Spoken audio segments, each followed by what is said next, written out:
right. Thank you everyone for joining tonight. We have a great group here, and I think more people will probably be trickling in as the Zoom event starts. So I'll start with introductions right now. If that's all right with those recording, we're all good.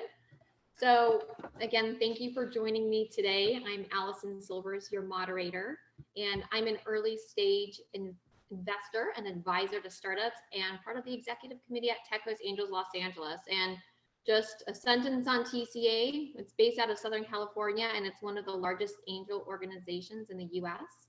And today I am joined by a group of outstanding female investors, also based out of LA, and it's going to be a great discussion. We'll start by hearing about their backgrounds and cover topics including VC trends and diversity. And at the end, we'll leave plenty of time for Q&A, so either send your questions along in the chat or hold them for the end. So it is now that I'd like to welcome our panelists, Minnie Ingersoll, Petra Griffith, and Matilda Sung. Thank you so much for joining us tonight. And at this time, I will turn it over to the panelists.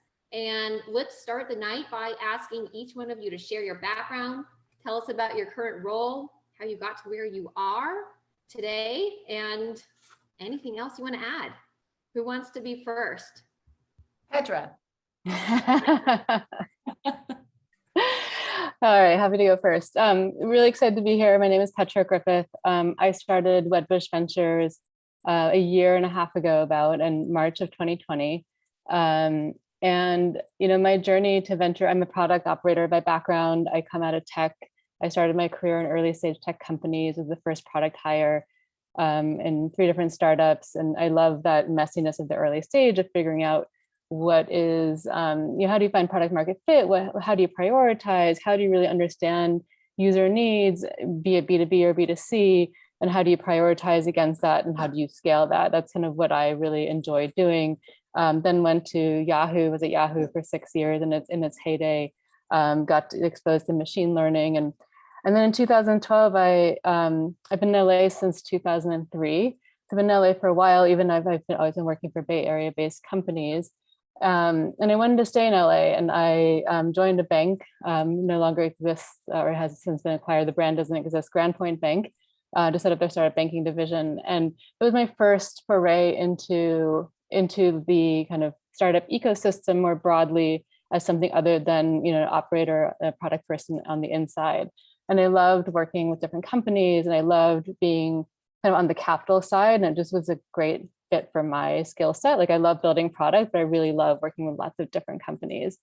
I ultimately got really frustrated with the regulatory nature of banking. So I went back into tech and went to Netflix and had an awesome opportunity to work on original content on the product side, thinking through, how does Netflix need to evolve with, international original content in particular and kids original content. But I missed the capital side. So I left Netflix almost 3 years ago exactly, and really wanted to get back onto the capital side, and was really lucky enough to be able to partner with Wedbush. Wedbush Capital is an investment firm. You probably have seen them. The Wedbush building as you drive down the 110 through downtown. That's Wedbush Securities, which is actually the biggest holding of Wedbush Capital.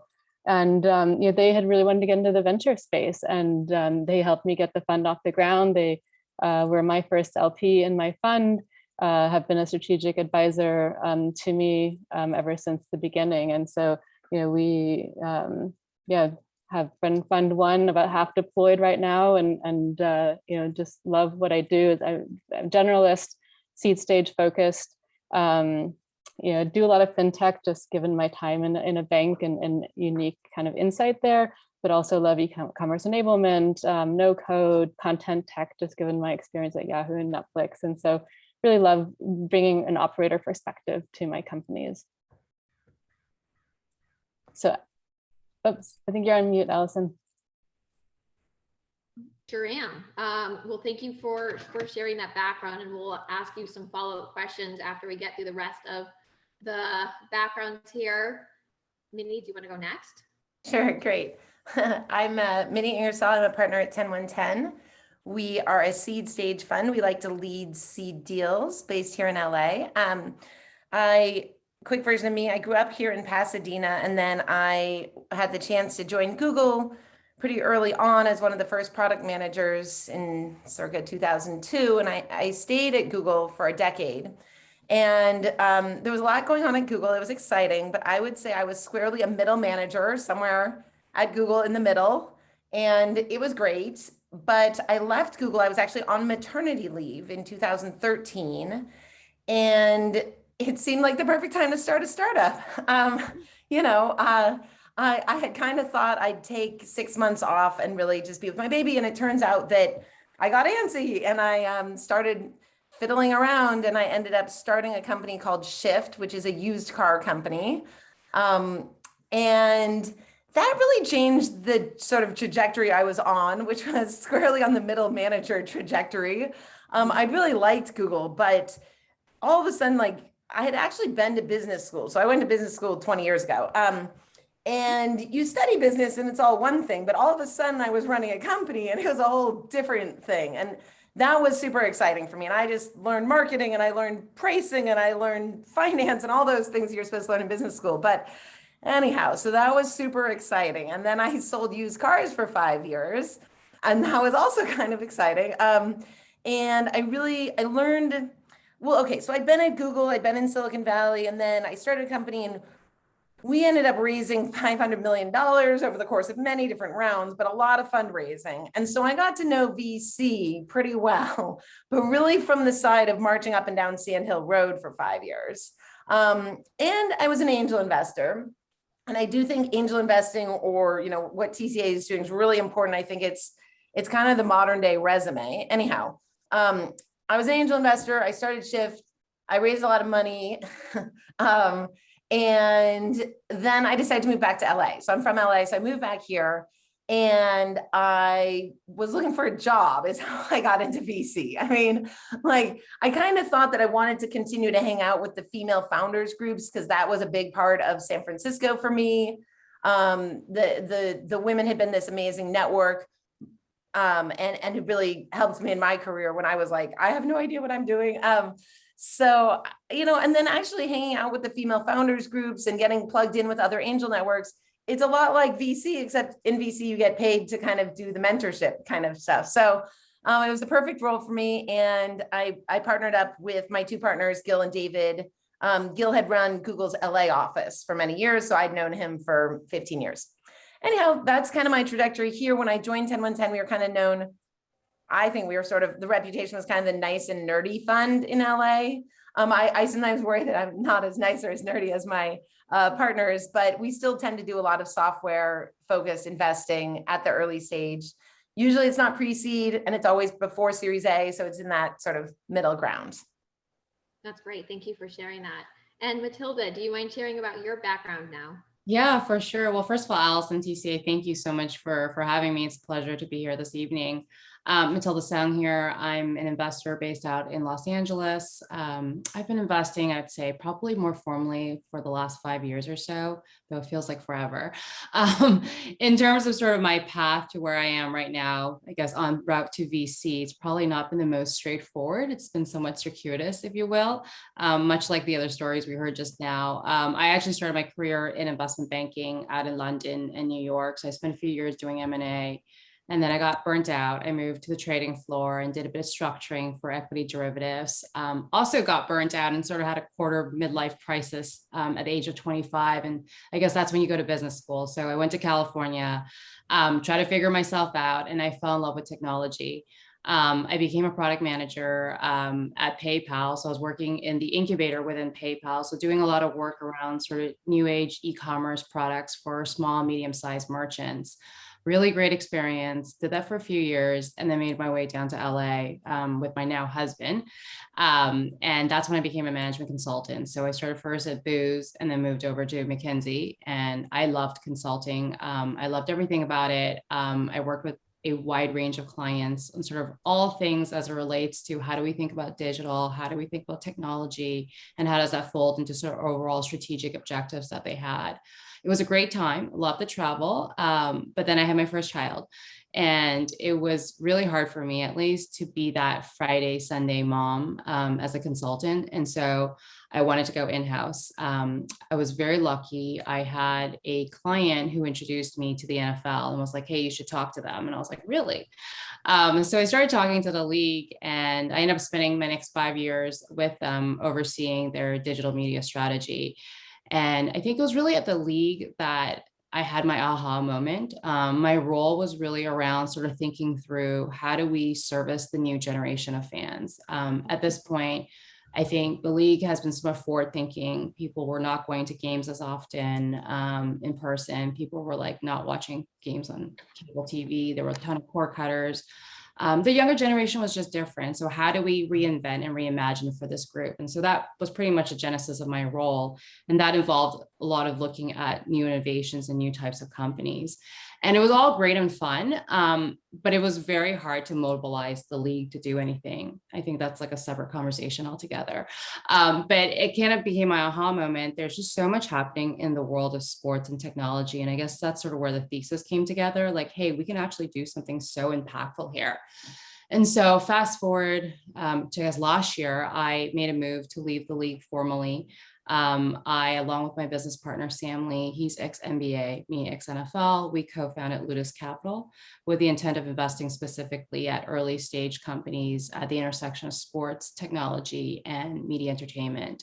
Between the two of us, we have just over 40 sports tech startups in our personal portfolios, accumulated over the last several years.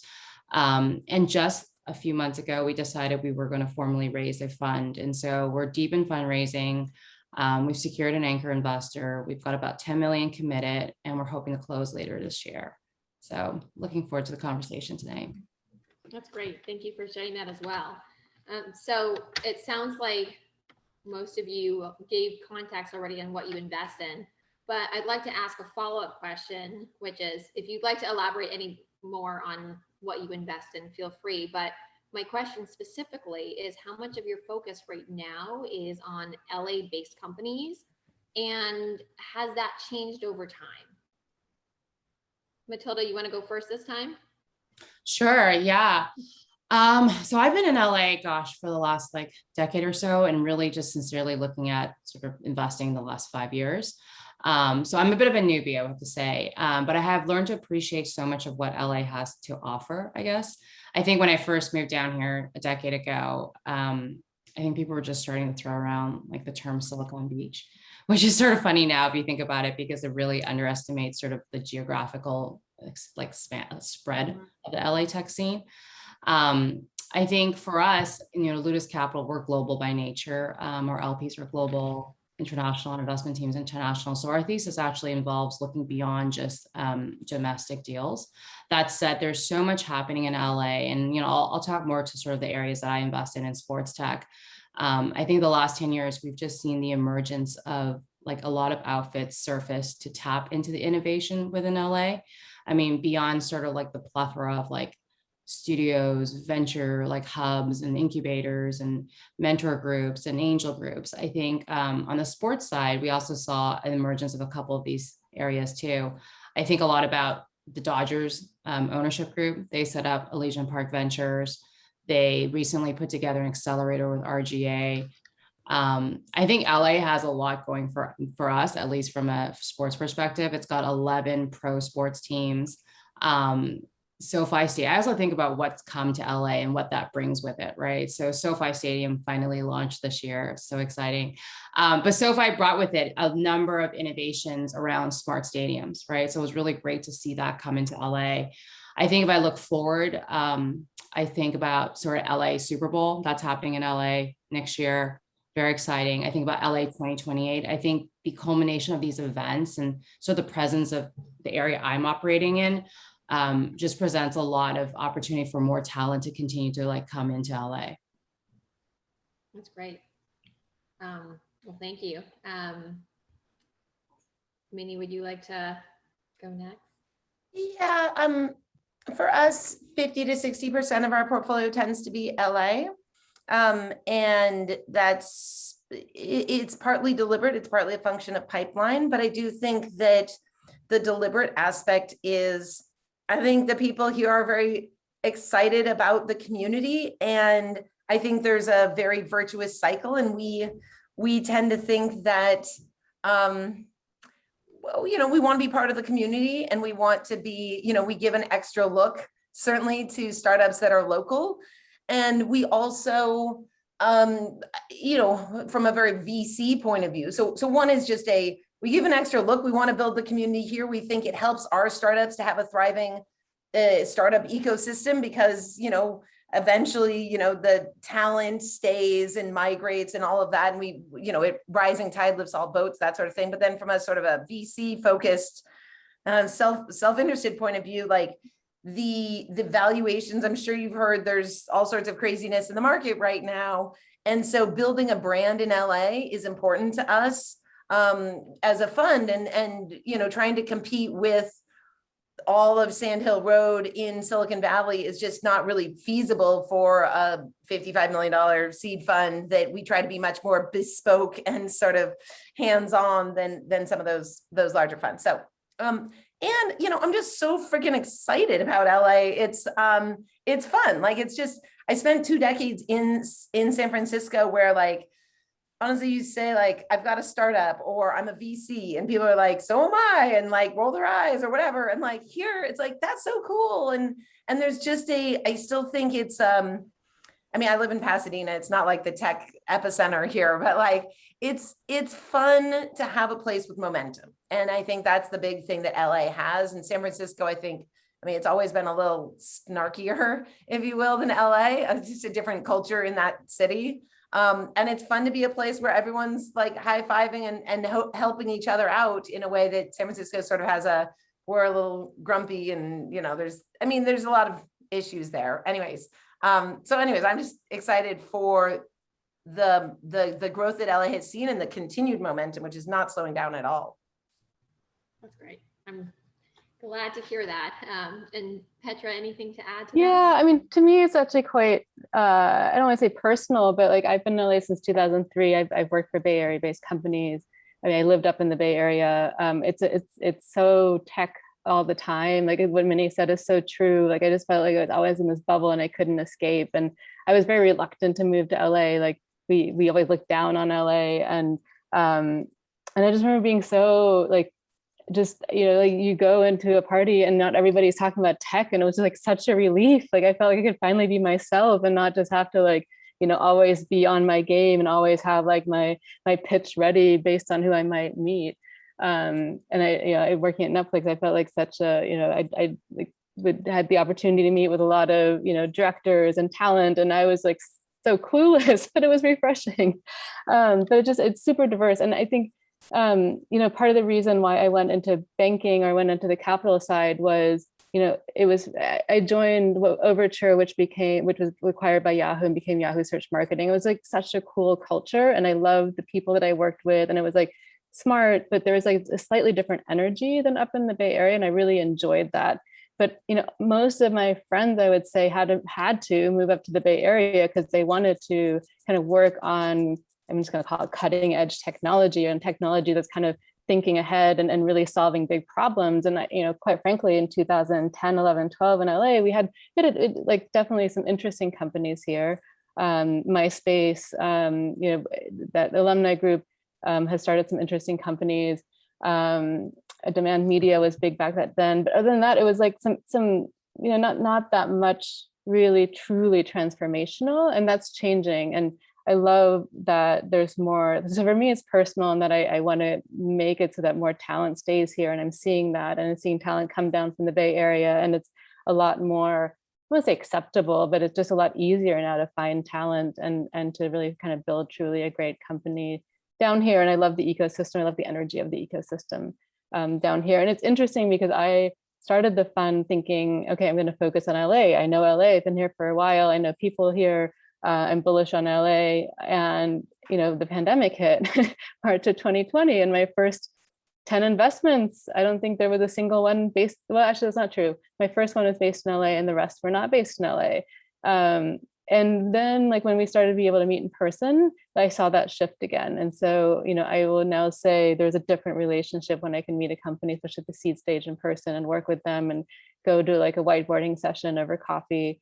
So, I think, and quite frankly, like valuations are just different down here, in a good way. And I think in a more kind of based on fundamentals and facts way. So I'm like, my portfolio is now shifting more LA based now. Well, thank you. You actually are helping us lead into the next question. I want to further discuss the state of startup investing in LA, because it's a great opportunity since we're all based in LA. So can you talk to me more about any other observations that you're having that you see in LA compared to the rest of the country, perhaps in terms of valuation? I know you started to touch on that, or maybe some of the most interesting industries or sectors in LA compared to the rest of the US. Anyone want to take that one first? I think it mostly mirrors the rest of the country. I mean, not mirrors exactly, but I don't think it's dramatically different. Like, I think it used to be that LA had a big, a reputation of doing just media and e-commerce or something. And I think that increasingly there's SaaS, there's marketplaces, there's a lot of different things. I think there's great things in LA's favor. Like, I do a lot in logistics. There's a ton in logistics. I think that, one thing that has surprised me, we all know that I think it's sort of told that fundraising is a storytelling process to some degree. Like, you have to present a compelling vision. Like, that is part of the process. What has surprised me is how much that's true, not just at the seed stage, where of course you have to tell a compelling story, paint the vision. Because you don't have yet, all your metrics, you don't have years worth of data, right? What surprised me is that same thing is happening. I've been looking at companies that are on their roadshow for their IPO or for SPACs. And what surprised me is it's still completely true at the later stages too. And so I think LA's ability to craft narratives, reach consumers, tell stories, find, almost like create movements that compel change in society. I think some of that is really exciting. And I think when I look at the future and where the 10-year-olds are spending their time right now, it's a lot of it is like in games, and sort of games really meaning that, like, broadly, like, where are the new social networks being built? And I think LA is, at the forefront there. So a lot of exciting stuff. I love that. That's great. Anything else to add from either one of you? If not, No, I think LA, just like LA is more diverse than people give it credit for. And it's interesting, like LA has a reputation of being good storytellers, but it's not necessarily true.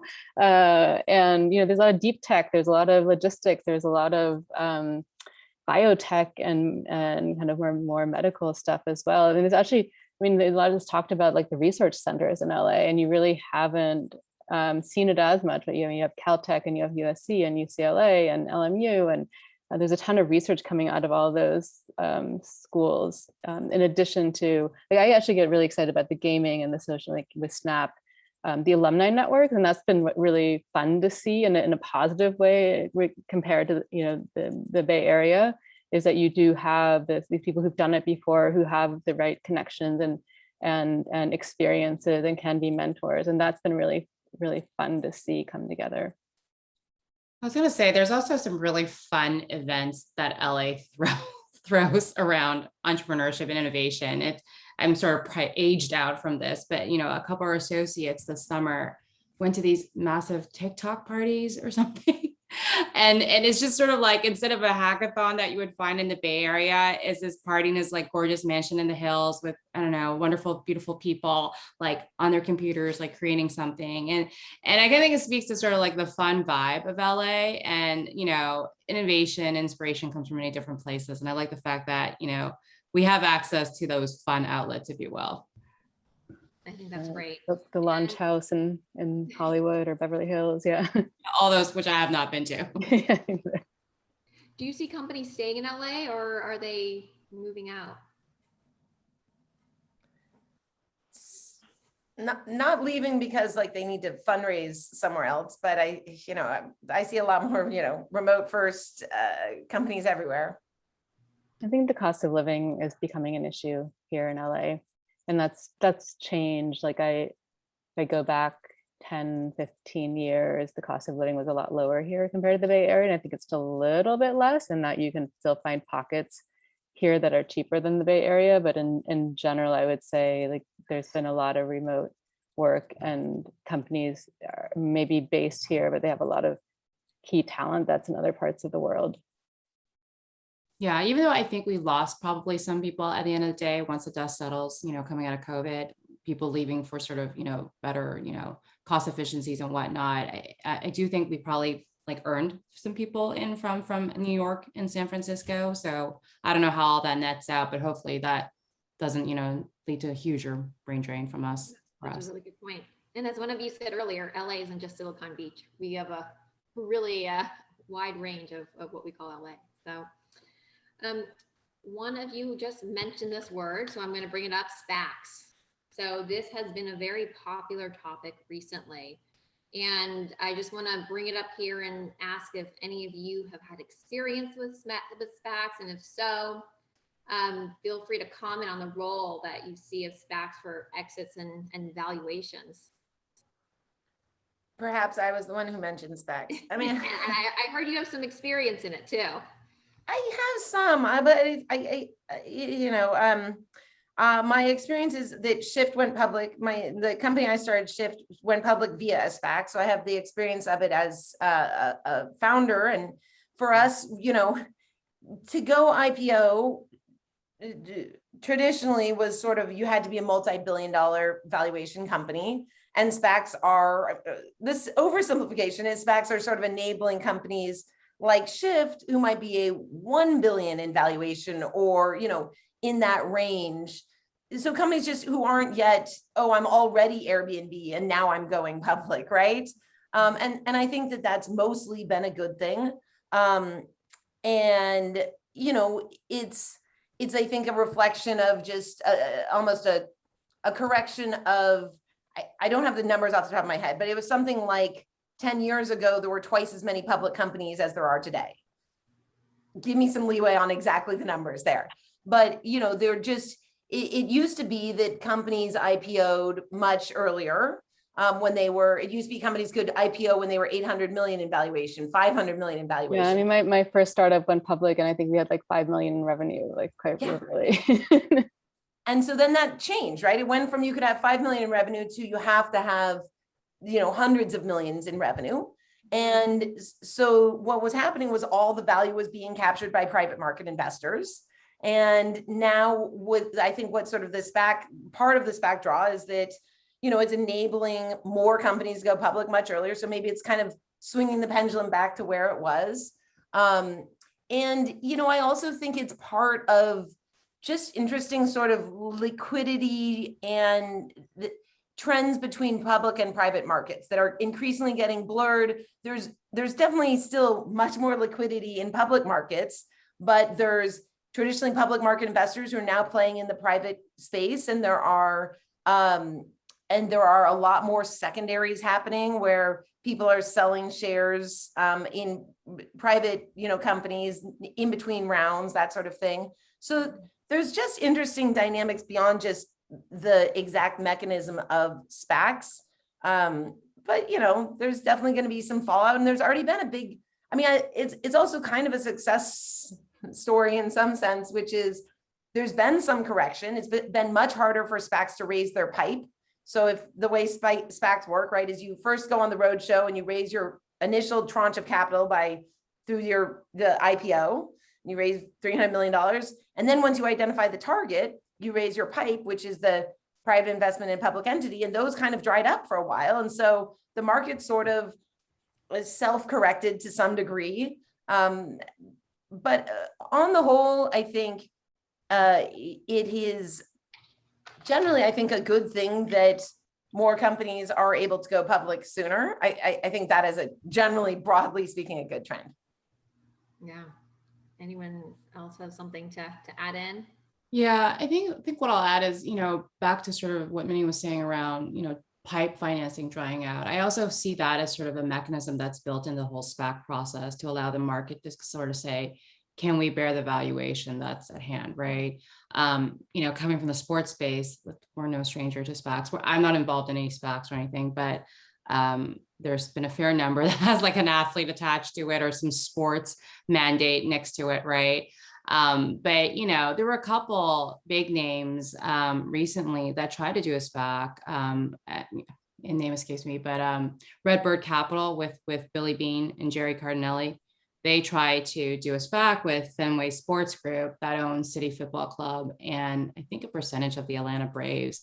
But that was on the order of like 10 billion, and they just couldn't secure pipe financing for it, so that fell out. Right? There's other examples too. Sport Radar is actually going through the traditional listing process now, but same thing with them. I forgot who the SPAC sponsor was, but they couldn't secure the pipe financing. So I feel like though valuations are maybe getting a little inflated around this path, there are mechanisms built in for the market to say, hey, is this going to be supported or not?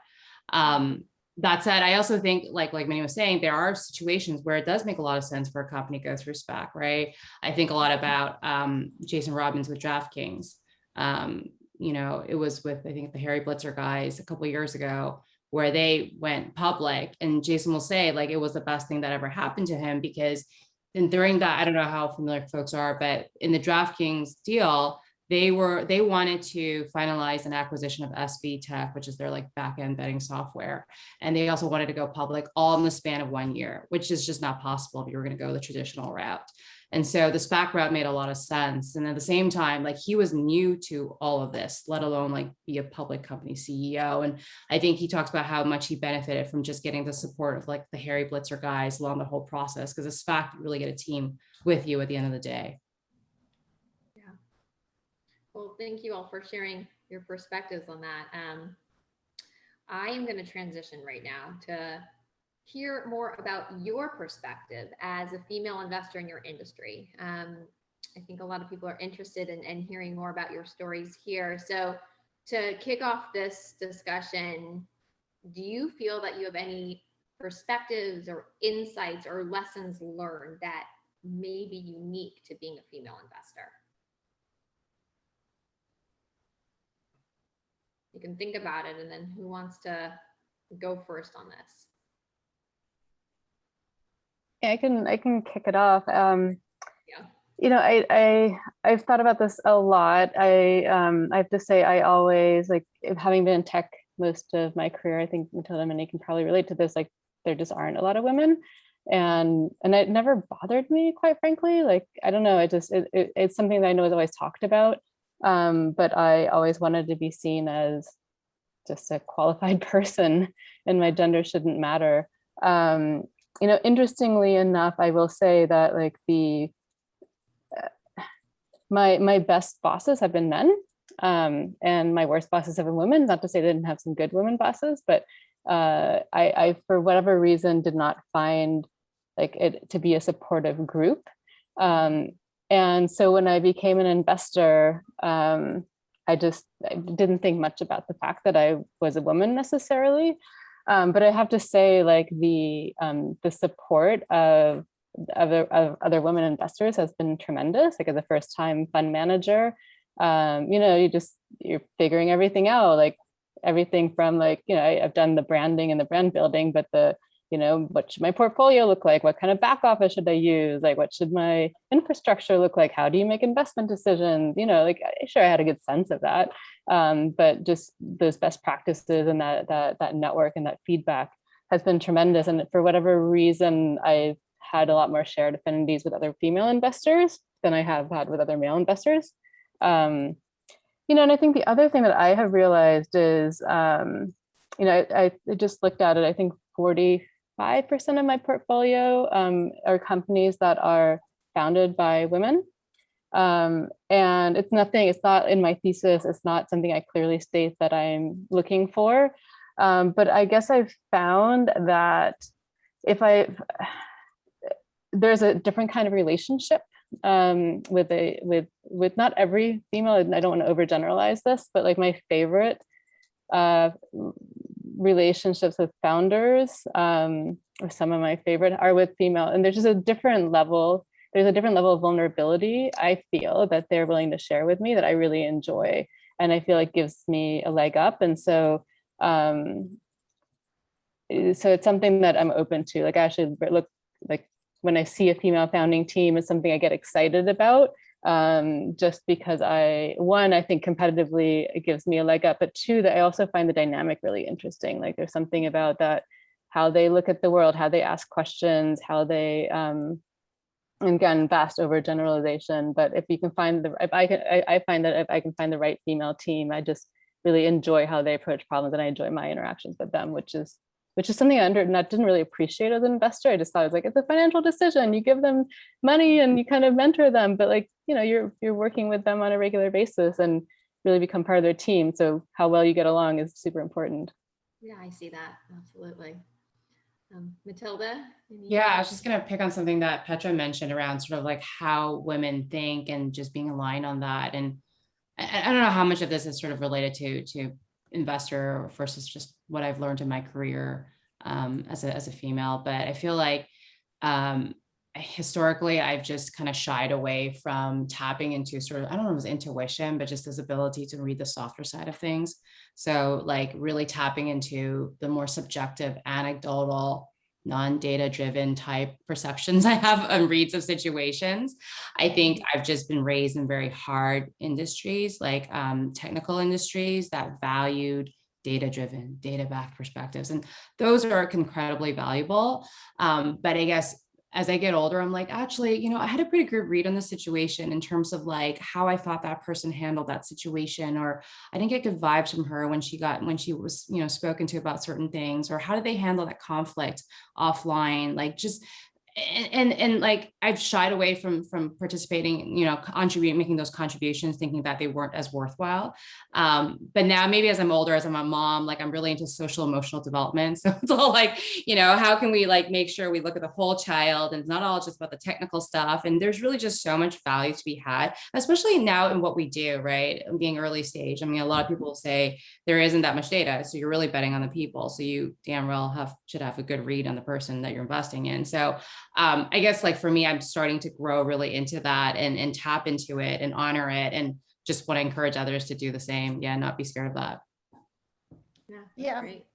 I'd add a couple of things. You guys sort of made me think of some things. So the first one is, I think sort of the realization of like the lack of diversity broadly has been a newer thing, and people are realizing it. And some of the most profound moments for me in my career, things that really stood out for me, have been sort of random acts of mentorship, I would call them. That someone who wasn't my boss, wasn't my mentor in any way, someone did something, they gave me a piece of advice that resonated, they threw it out there. They weren't deliberate things. I mean, they were deliberate, but premeditated.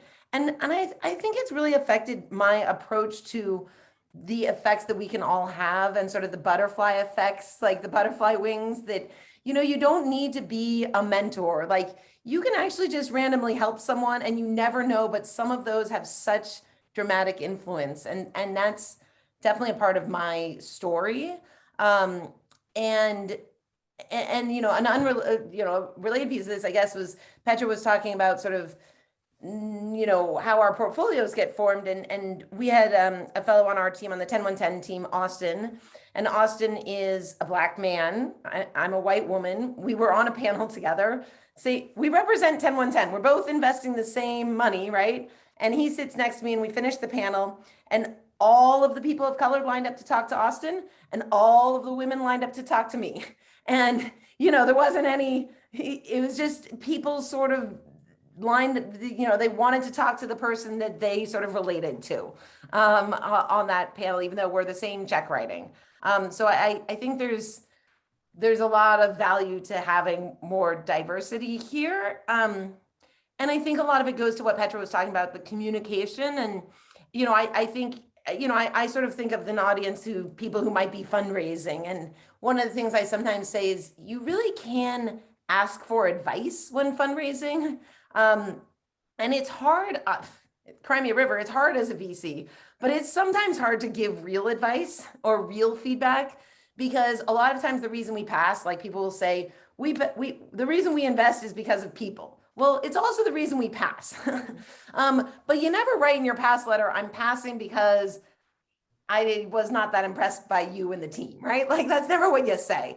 And so there's ways though for people, I think, to make themselves more open to getting real feedback and hearing real feedback.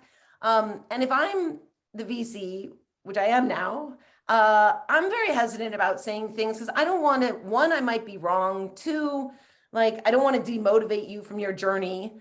And yet people who really say, look, I'm open to this. Do you think I presented too aggressively? Do you think I presented not aggressively enough? Like, do you think I did this? That makes it easier for me to give real feedback. And I find that I end up in conversations more often with women, having those more heart to heart sort of discussion than I do with men. For whatever reason, I'm just, as part of my journey, that has been much easier to sort of engage in the real, like, hey, look, I don't think you're ready for a seed right now. I could be wrong. Feel free to keep going at it. But if you were raising $1 million, 2 million, I put you in a different bucket. I put a different bar than if you're raising 4 or 5 million, 3 or 4 million. You know, those things, sometimes entrepreneurs are like, yeah, it's the same. And I'm like, no, like, I look at how much you are raising, I multiply by 4. And I think that's what valuation you're asking me for. And so, you know, it's going to be a different hurdle. So anyways, that's a long, windy way of talking about the interactions I find myself having. Those are all really excellent points. Thank you for sharing your perspectives on that topic. And maybe since the topic of diversity is being brought up now too, I'd love to hear about all of your experiences, either investing in or supporting diversity within the startup and investing ecosystem. Any perspectives you want to share or stories to tell or anything else? I'd love to hear. I think it's the small stuff. I mean, I'll let you guys answer. Like I don't mind I don't mind the sort of more public announcements of initiatives, and I like those too. But I also think it's just on the margin, taking an extra meeting with someone who is diverse or comes from a different background.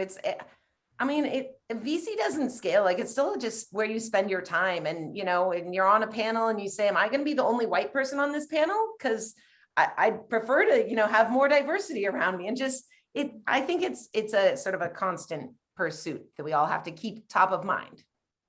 That's great. Tilda? Yeah, I agree. Definitely a constant pursuit. It's funny, when I started this journey, my first angel check ever was, I guess, to a diverse founder, James Norman. I actually met him at an event hosted by Arlen Hamilton. So yeah, for those of you who know her, great. For those of you who don't know her, she's a bit of a rock star. She runs Backstage Capital, and basically she's done great work in terms of involving like minority folks into the venture ecosystem. But I met James, and him and I just hit it off. He was doing some really cool things in consumer research, a space that I was quite familiar with coming from the league. And we just saw eye to eye on a lot of things. And I wrote him a check, and I got to know him better over the years, and we've become really good friends. And I sort of see him as an influencer in the space. Besides being a founder, he also runs Transparent Collective.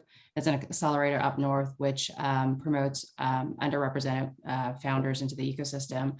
He also just raised Black Capital, which is a fund backed by Ben Horowitz with an all Black GP team funding Black founders. And so he's definitely, you know, thought a lot about this. And he's, you know, we talk often about this because we're both of diverse backgrounds, and we're like, okay, what does this mean for us? And how can we think to even help others? And one of the things we always talk about was like, yes, we definitely need to have more diverse founders in the pipeline altogether.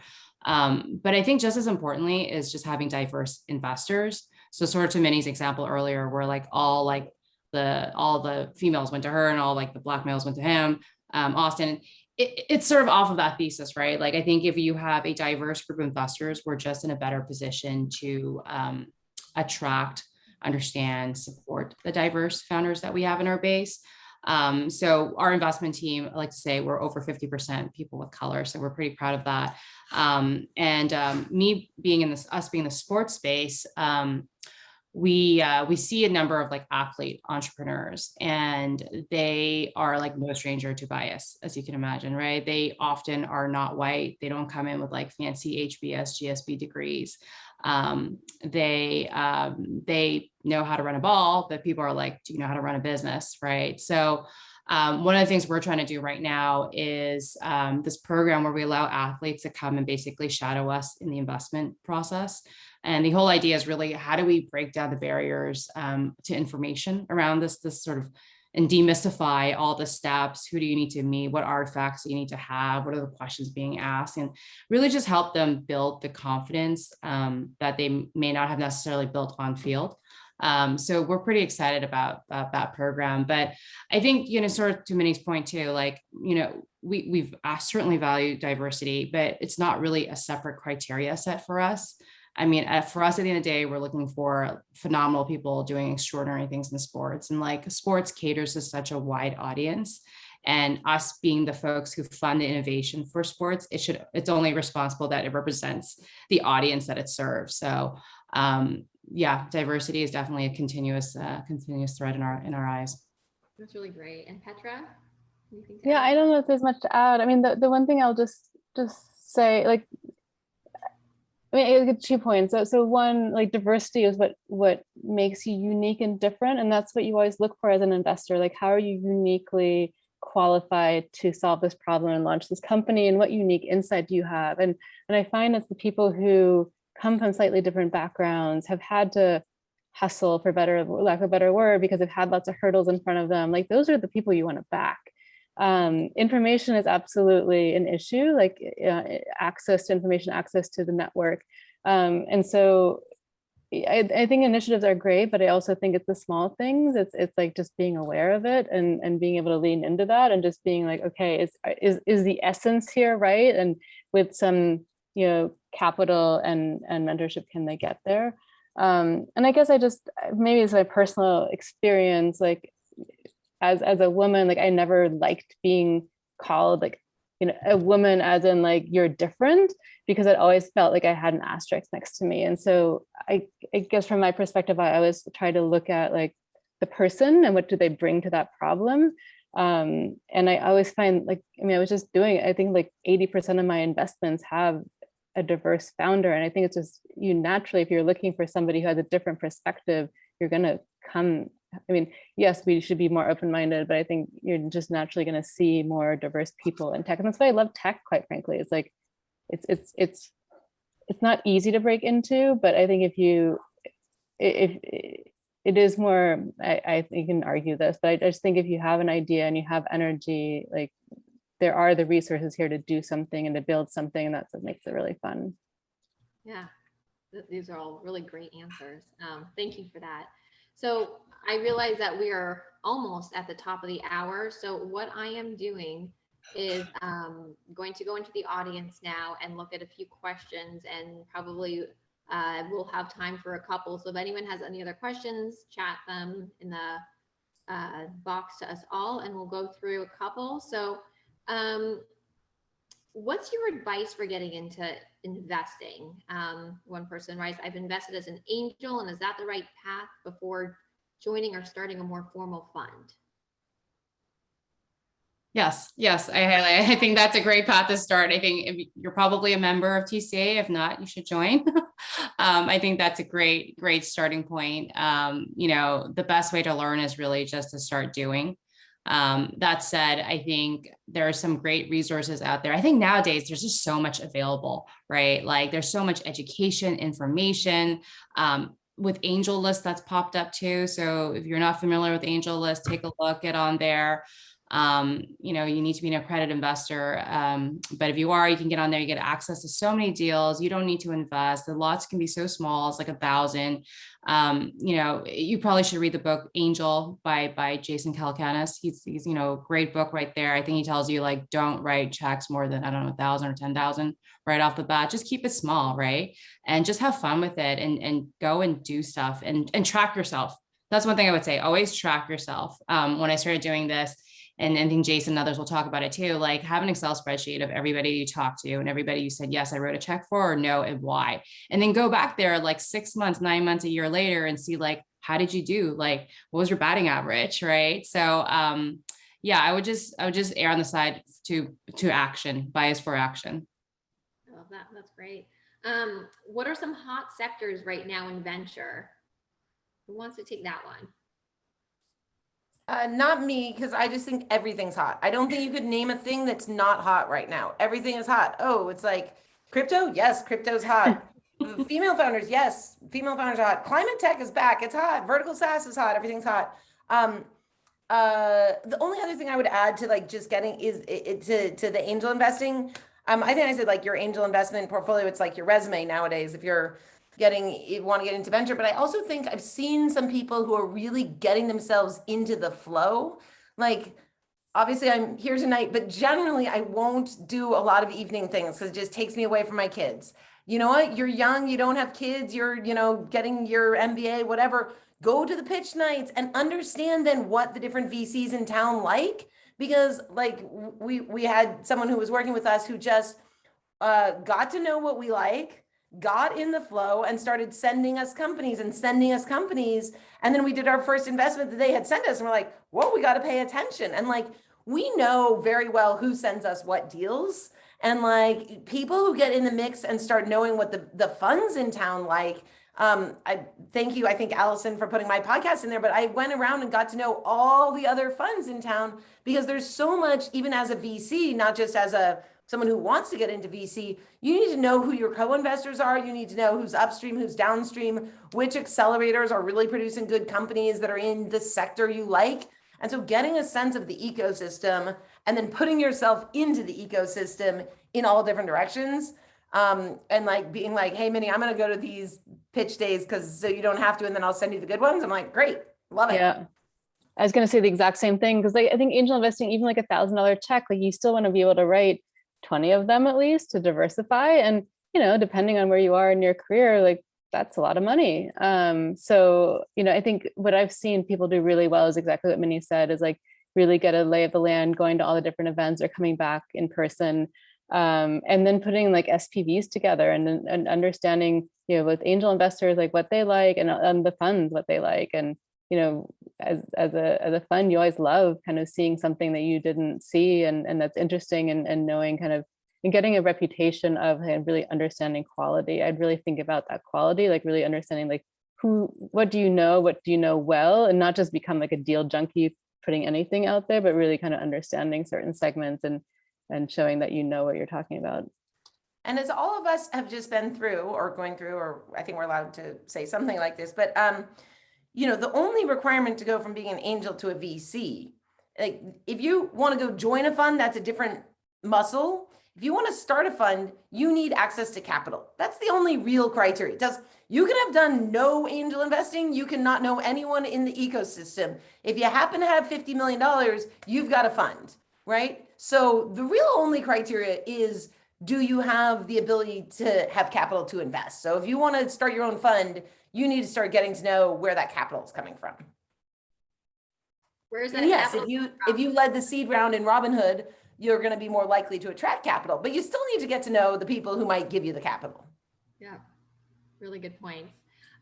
So I think this might be our final question here. Thoughts on venture accelerators at top business schools? Many started in the mid 2010s. Any of you go to events, source deals from there, mentor them? I think they're great. No, I mean, I think accelerators are good. There's different kinds. I'd really think through like what kind of business are you and where can you get the best resources. And business schools have good accelerators too. It kind of requires you to usually be a business school student. That's a certain kind of founder, and there's lots of different other kinds of founders as well.